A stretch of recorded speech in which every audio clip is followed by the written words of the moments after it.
Hi, welcome back to Sister Brunch with me, Fanchon Cox. And me, Anya Adams.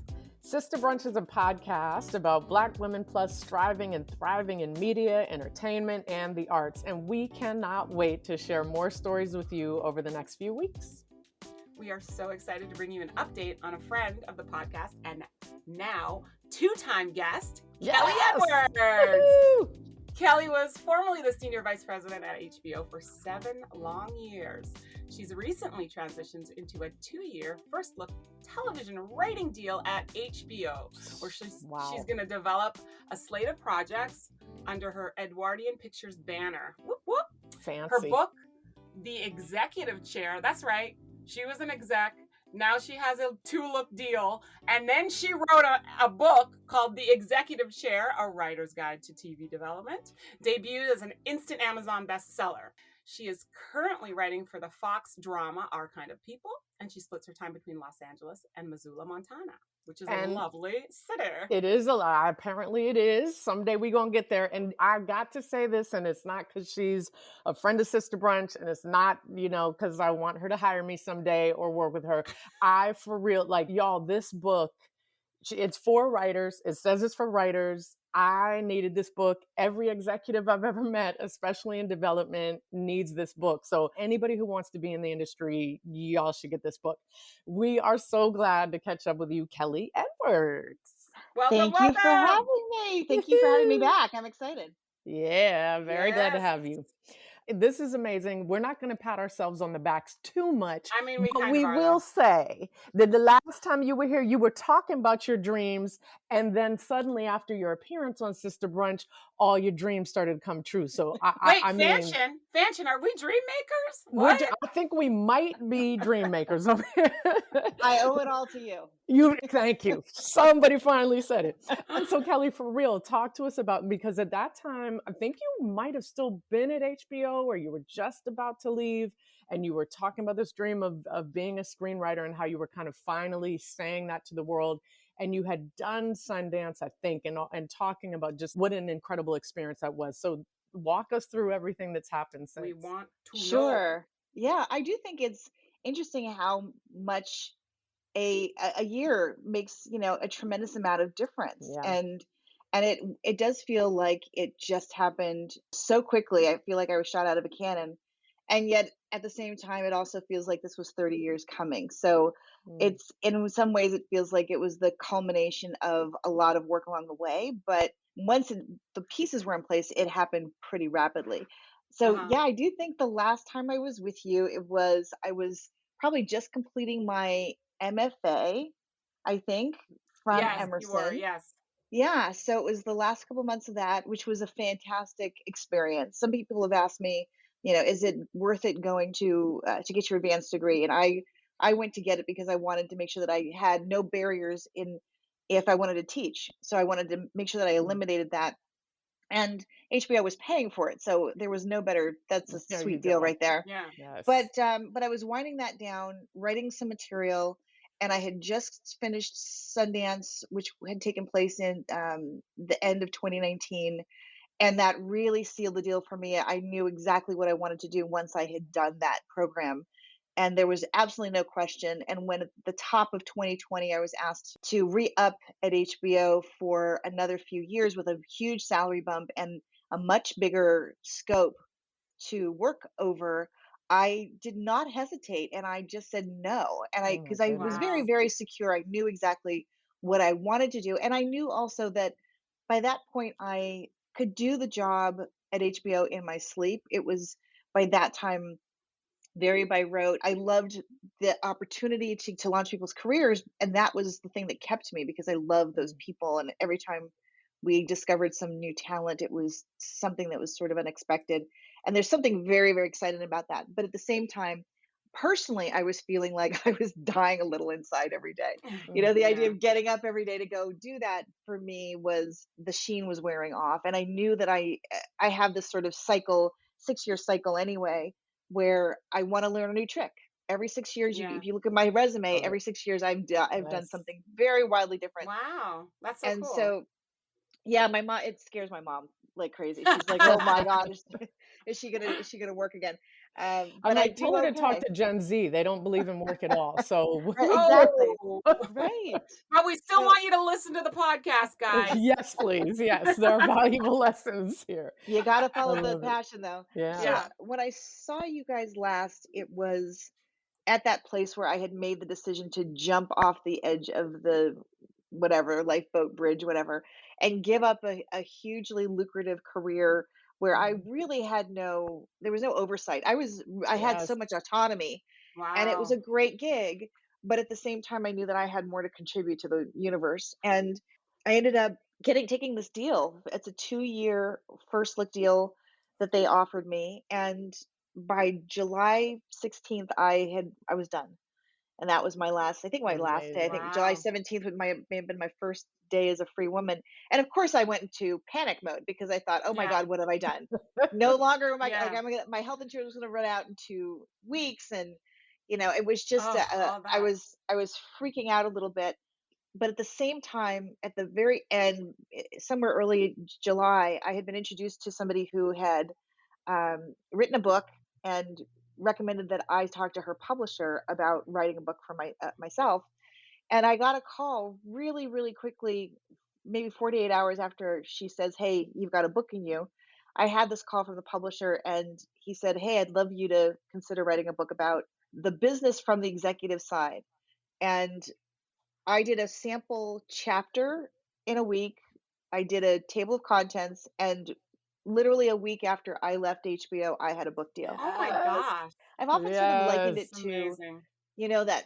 that freak out moment you get when you do something that most people would look at and go, "She's insane."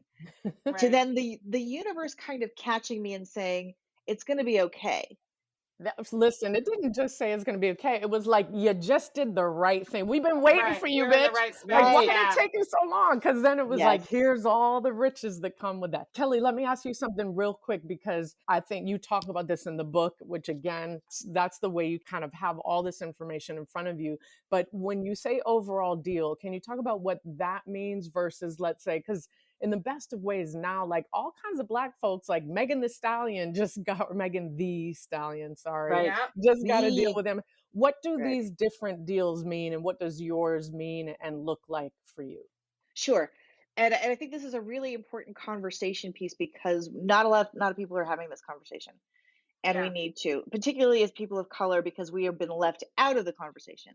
So I have a first look deal, which is different than an overall. An overall deal means that the company that I'm working for or that I have a deal with is paying all of my expenses and then some. It's an exclusive deal, so I have to take everything to them, or whoever would have to take every all their projects to them. And if they don't move forward, then the likelihood that they would be able to sell them elsewhere with another company is little to none. Usually they are very exclusive. So they're paying to take you off the market, but they're also paying a premium for that. So it's a huge check. And that also allows that person, that writer or that executive producer, to create a staff and to look for IP and to commission material if they want to. So there's a lot of things that comes with that exclusivity that is incredibly valuable. So if Mm, you want to be Dick Wolf or Bruckheimer or Berlanti, that's the way to do it, is to have a lot of people working for you who can also be developing material so that you have your hands in a lot of pies, and you have then not just one thing you're doing at a time but many things. And as we yes. know, this is a numbers game, so Yep. you have to have many things in development because half those things, if not three-quarters of the things, are going to fall apart. So you need to make sure that you have quite a bit of opportunity that you are fielding out there at the same time. For what I have a first look deal, which means that I'm not exclusive, but I do take everything first to HBO and I pitch it to them. And if they say that they're not interested, then I take it elsewhere and I pitch it elsewhere. So as of this moment, they have not bought anything from me, but I take everything to them, and everything that else that I've taken out has actually had a life somewhere else. So I've been developing other projects with other companies. I just have to make sure that I clear it with HBO or HBO Max first. So that's the difference. And it's not as much money for me. It's a nominal amount of money, but it's enough to keep me afloat, which is all I wanted, in launching my career. So I get a paycheck every month, and that paycheck has been enough to allow me to hire somebody part time to help me with my social media profile and to help me do Yes. coverage and to look for books and to track down rights. So I have a very, very small staff that I pay out of that, but for the most part that money goes to, you know, paying myself so that I, can pay my mortgage. Um, Hmm. and then if something moves forward or if I get on staff, like then they are still paying me. They have the ability Yes. to do a suspend and extend, which means that they would pause my deal and then start it up once I was off the show, but they opted not to do that. They opted to keep Keep paying me paying you. concurrently along with my show deal money. A real quick question with that. How long are first look and overall deals? Like, if it's your first one, is there a certain amount of time that you might make that deal for, or it just Oh, depends it on could what they it want? depends. I've heard Hmm. of some people having first look deals just for a year. I was lucky enough to get 2. It might have had something to do with the fact that I had already had 18 months left on my contract, so they may have Mm. taken that into account that they were still gonna pay Oh, me for 18 months anyway, so why not right. convert some of that money into a deal? So I don't know what they were thinking was on that side, but it worked out really well for me. And then there's something called a housekeeping deal, which is, it's Yeah. something that I had when I was at Paramount. I was an executive producer, and we had an overall deal. I partnered with a man who had had a deal already. And so we partnered up together. We had an overall deal. And then at one point, they converted the overall deal into a housekeeping deal. So instead of them paying for office space, for assistants, and for, anytime, any copies and expenses, which is what we had under the overall deal, we went to no, no, no, they're only going to pay for the office space. It was only going to be, the Mm. housekeeping was just the Okay. location and the assistant, but everything else was done on commission. So every time I Mm. sold something, I would get money, but I was not getting a regular salary. And that, Okay. by the way, hurt like crazy. That was tough. A real couple of years that were really, really lean for me. What are you And supposed to be doing in between? well, you're just supposed to be selling like crazy. The problem Right. is that Okay. when you have a deal like that, like for example, if I had a deal like that at a company that desperately wanted a lot of material, then I have an opportunity to pitch and to sell and to set up a lot of things, which would then kick back checks to me. Every time I set something up, I would have gotten a check. But when we were working under Paramount, Paramount had very few slots. We were only really allowed to sell to CBS and to UPN. Those places only had so many available places to, Mhm, time to sell slots to too. sell. Yeah. Mm. They also limited us too because we weren't allowed to use the Paramount big showrunners. We couldn't go to them. We couldn't go to the big guys. They had charged us because we were, a little tiny company with finding the next person, the next big thing. Mm. And what we did was we did find quite a few of those next big things, and then they wouldn't buy them. So we were Ugh. hampered by that. So I was actually just Wow. telling people on Clubhouse recently there was, all the things that had slipped through my fingers. Like Gossip Girl, we had the Gossip Girl work, we had Wow. Desperate Housewives, because we had been working with Mark Cherry for years pitching. Wow. We had Diablo Cody's first script. Oh. We had sold her project to UPN, and that's I think way before her book had come out, but Juno had not come out. So we had all Mm. of these. We had Mm. all of these people like right before they hit it big, and then Oh. we weren't able to sell them. So it was a really tough place to be. At least now, there's so much out there. There's so many places that you could sell to. So there's a lot of opportunity potentially if you can get past Cool. the pitching problem, which is that everybody wants 3 and 4 pre-pitches before you pitch, and then it's notes and notes and notes before you can even get to the finish line. That's a challenge. This is Sister Brunch with Fanchon Cox and Anya Adams. Stay tuned for more of our conversation with our amazing and inspiring guest, Kelly Edwards.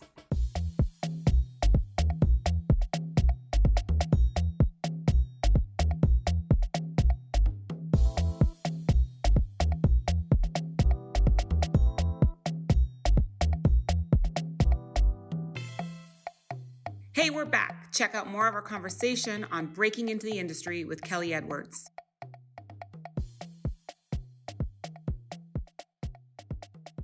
So, Kelly, if you're comfortable, because we agree it's important for folks to know the difference between those terms and titles, but also salary wise, like what is a kind of, ballpark salary you might get for each of those different deals?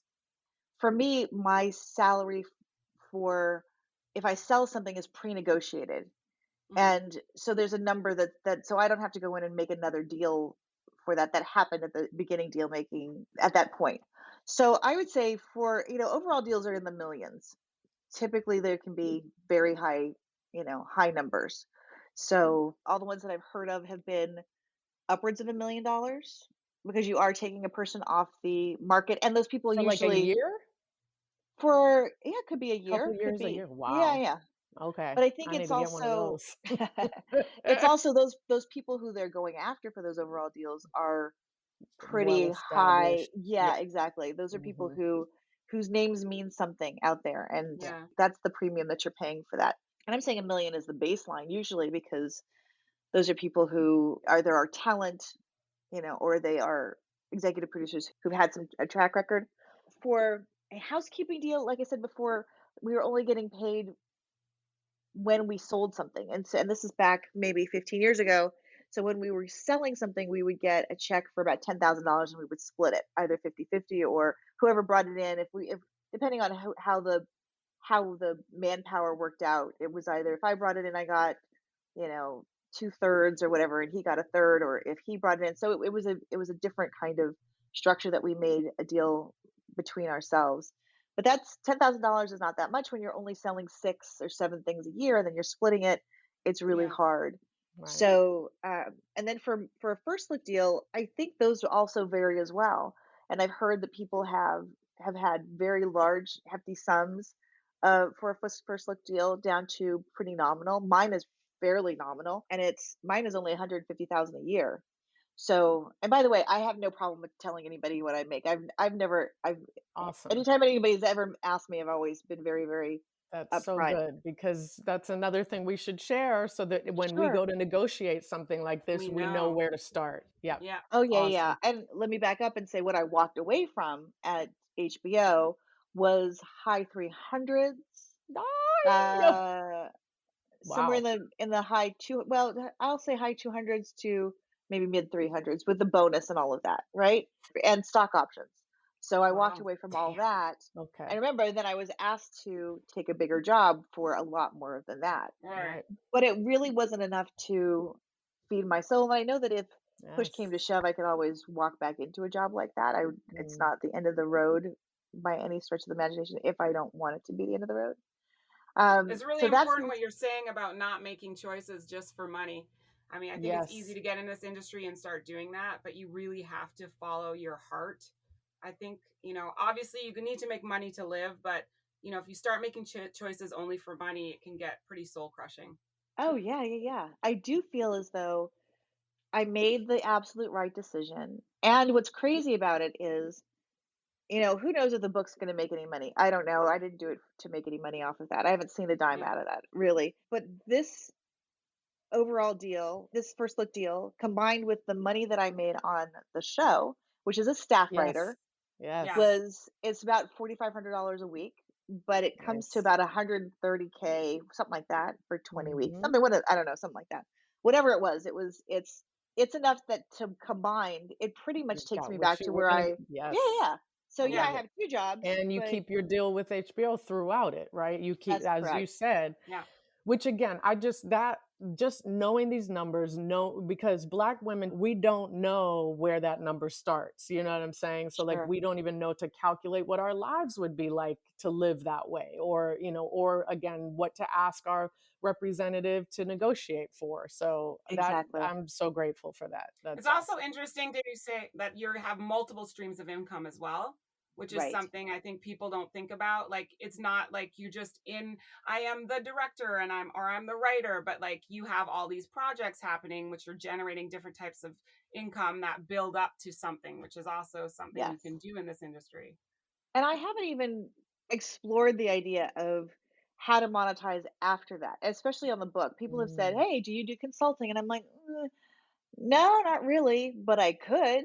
Yeah. Hell That's a yeah, you could. completely different revenue stream, and then also I'm also writing a novel, so I feel like there's Yes. potential to do other things Yeah. in order that are still in the same lane that I can completely monetize. I could create the product, so I could do a whole I have chapters that I didn't put in the book I could Right. put Yeah. that on online for $2 a pop and see if people Yep. want to Yeah. read that. So I feel like there are things that we sometimes we forget that we don't look past the fact that we have a particular expertise and we've done X. We could do X, Y, and Z and still also create that same circle around your brand. So I Yeah. do think that there's probably more for me to do. I'm actually starting to write a second book, which is about being in the writer's room. So who Oh, knows great. Yes. if that'll come into anything? I don't know. But there are ways to supersize what I've got going on now that I haven't even started to explore. Now, like being a creator and having been an exec, how do those two play off each other like how is that helping you as a writer and a creator, your exec position? I think quite a few things. I Mm-hmm. and I will tell you actually, I had this really interesting conversation with a director, Mary Lou Belli, who runs the Warner Brothers It's directing great. program. She's Yeah. amazing. So I had taken the directing program. I audited. I'm going to say audited because I was creating my own director's program, and I asked Rebecca Mhm. Windsor. I said, "Hey, can I snug in and take your class?" And she said, "Yeah, but you have to really take it." Yeah. So they forced me to do the directing program, which was a Wow. phenomenal experience, and I Yes. learned so much about it. And I called up Mary Lou recently because she had actually directed an episode of Our Kind of People. And I said, I just want to thank you because what you taught me in that room, I've used to be a better writer. I Yes. said Wow. I said I Yes. look at material differently.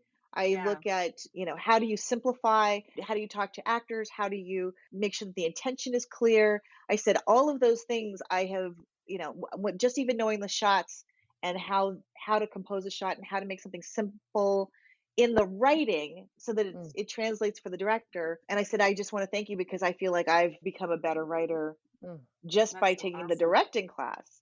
And I think I also pull in things from the executive world about clarity and about being really intentional about notes and Mm. Mm. and I also can also take a look at people often ask me things like, "Well, what do you think is going to happen? And what kind of notes do you think we're going to get? And what do you think is going to happen?" And I go, I can certainly give them my thoughts about Right. that. Right. Sometimes it's not even helpful to give those kinds of thoughts because you don't want to be the smarty pants in the room. That's Right. not anything that anybody wants.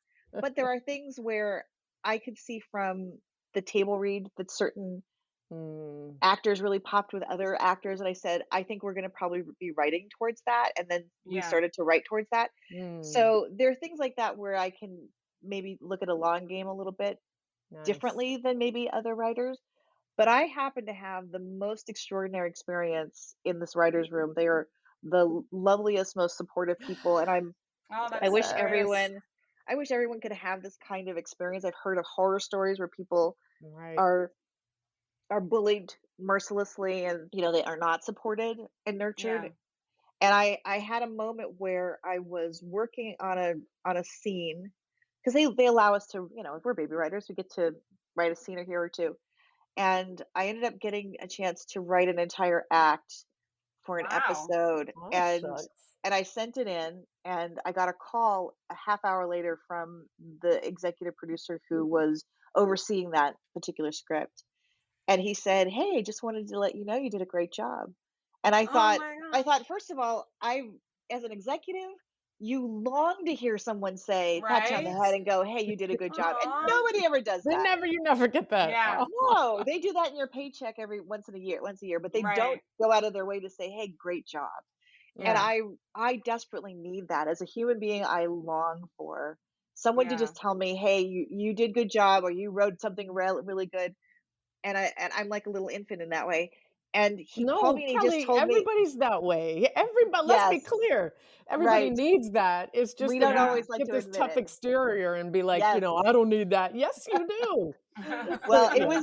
it was magical for me. He said, "Yeah." He goes, "I know what it's like to be a young writer and to not hear back and to not get feedback." He said, "I just wanted to make sure that you knew that you did a good job." And Yes. I will now follow him anywhere. So Yeah. Right?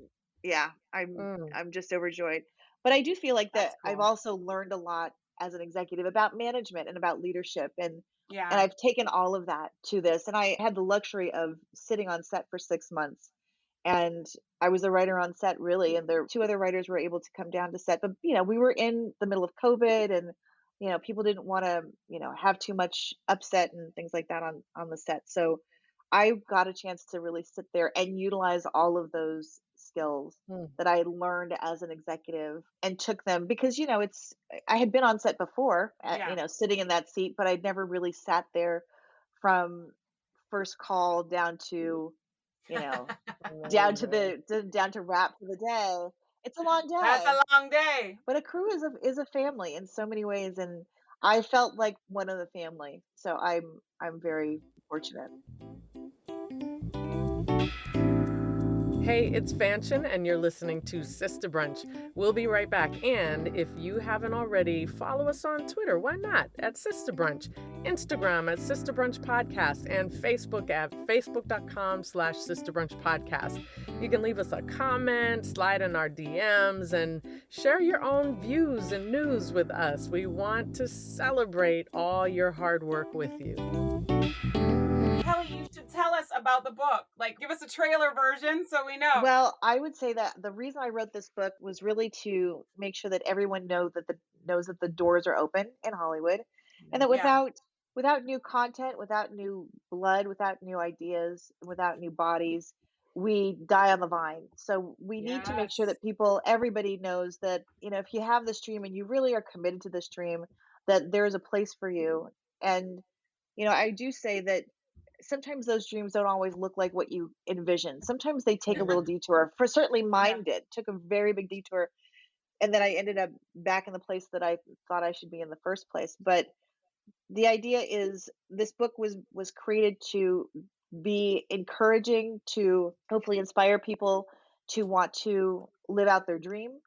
If being in Hollywood is part of it, I don't feel as though I sugarcoat things too much, but it is a tough business, and yet, Yeah. but there's some tricks of the trade, and I want to make sure that people feel as though they have the keys to the kingdom a little bit if Yeah. they do want to get in. There's so many things that we take for granted as Hollywood insiders that we forget to say to someone who is coming in for the first time. Here's Mm. how a great way to create your portfolio, and here's a great way to talk about yourself, and here's a great way to pitch an idea, and here's some ideas, and also that no one knows nothing, right? We don't Right. know. Yes. And So so true. don't feel as though you need to know everything, but here are some things that'll Yes. help your life a little bit easier and your path a little bit easier. So that's the whole goal of the book, and I Really hope is that it. people find some value in it, and even if it's just a nice quick read on the weekend where you have a little bit more information than you had before, that's what this book's all about. And where can we get it? Amazon?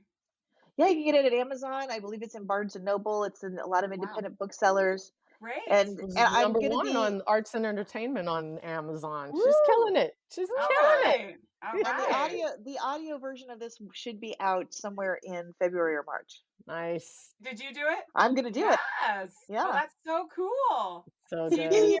you can listen to it on your walks, guys. Get this book. Yeah, for real. Get it. And Yeah. I mean, for me, I'm kind of like, I don't know if I can be on set or even development with other people who haven't read it and be like, I have this like impetus now to be like, would you please read this book and then we can come back and talk Then come back again? and talk to me. It's like that. It is like that.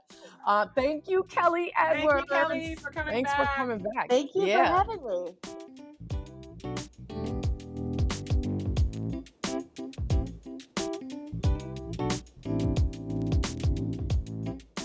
Thank you so much for listening to Sister Brunch with me, Anya Adams and Fanchon Cox.